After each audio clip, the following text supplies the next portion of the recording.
తెలంగాణ రాష్ట్ర ప్రభుత్వ ఉద్యోగులకు కృతజ్ఞతలు. రాష్ట్ర ప్రభుత్వం యొక్క ముఖ్యమంత్రి గారి యొక్క మనసెరిగి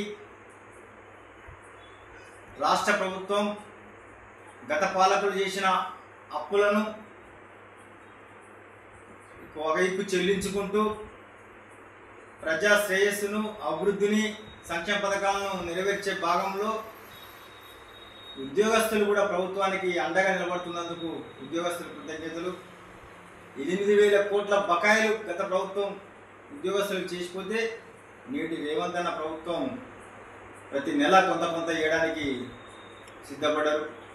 అలాగే డిఏలు కూడా ఒక డిఏ పెంచినందుకు కూడా మీరు సమ్మతం తెలిపినందుకు, కష్టకాలంలో ప్రభుత్వానికి, ప్రజలకు, ఉద్యోగస్తులు అండగా ఉన్నందుకు తెలంగాణ రాష్ట్ర ప్రజలందరూ ఉద్యోగస్తులకు తరపున ఉద్యోగస్తులకు కృతజ్ఞతలు తెలియజేస్తున్నాం.